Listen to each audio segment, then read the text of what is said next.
agriculture industry is one of the main pillars of the Belizean economy. It has an estimated annual output of about 590 million Belize dollars, which represent about 80% of the domestic exports. Agriculture in its whole employs about 17% or close to 18% of the Belizean population. Agriculture is critical to foreign exchange, food security, employment, and therefore we should not take it for granted. Indulging in a tasty piece of sugar cane, cutting into a succulent pork chop, or slurping down a refreshing watermelon juice. These are the pleasures that we reap from Belize's food security in basic grains, livestock, seasonal vegetables, and fruits, making the country all the more vulnerable to the impacts of climate change. There are basic threats that affect agriculture production. Threats such as climate variability, pests and diseases, and also external market forces which can actually affect the production of agriculture in Belize. The climate are changing every day. We can't expect rain or sunny day at every time. Well, last year we had some loss in this area. We had like 2 acres of onion, and it caused a big damage. Anytime we talk about climate change, people don't think a lot of rain or climate change. It could be a lot of sun, and a very intense summer, and gonna be a very intense weather. So we have to prepare.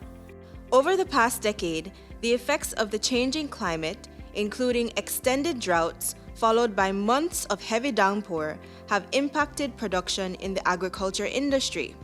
While some have been able to adapt and mitigate the effects, other agriculturalists have had to close down, causing mass unemployment and loss of industry. Take Fruta Bomba, for example.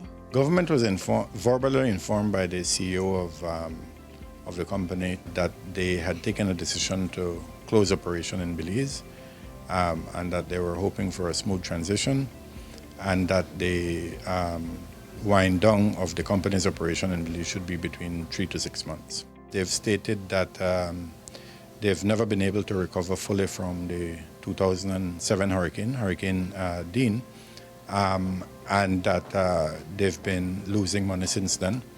And well, it's come to a point where they've decided to exit Belize. If we can recall back all the way to 2016, the sector suffered immense losses from Hurricane Earl, which set us back close to 77 million Belize dollars. Fast forward to 2019, we had the extended drought period that affected primarily the northern, central, and western part of our country. And that cost the agriculture sector close to 79 million Belize dollars.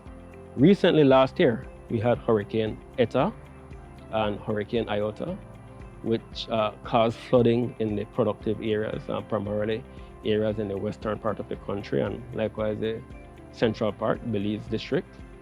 And that set us back close to 15 million Belize dollars.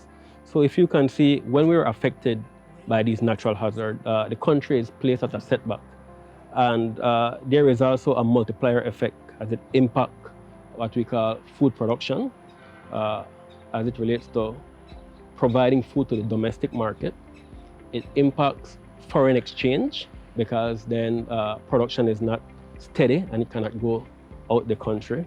And there's a reduction in local consumption, feed for animals, and also food for human consumption. Though threatened by the impacts of climate change, the sector also contributes to the issue by emitting greenhouse gas through the use of harvesting machinery in the agro-productive sector. Soil tillage also results in the release of carbon dioxide, methane, and nitrous oxides from the soil. While there are some that have turned to green energy by the use of solar panels, there are several practices that the ministry is implementing with large and small-scale farmers. No-till agriculture simply means keeping the crop residue on the land and leaving the earth largely undisturbed during planting. Another one that we discuss with farmers and we see them doing it is what we call the use of cover crop or green manure.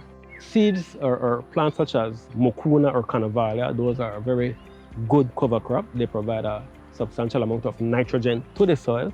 And these are planted with the intent to prevent soil erosion. Farmers are adapting with assistance from the government of Belize and partner agencies.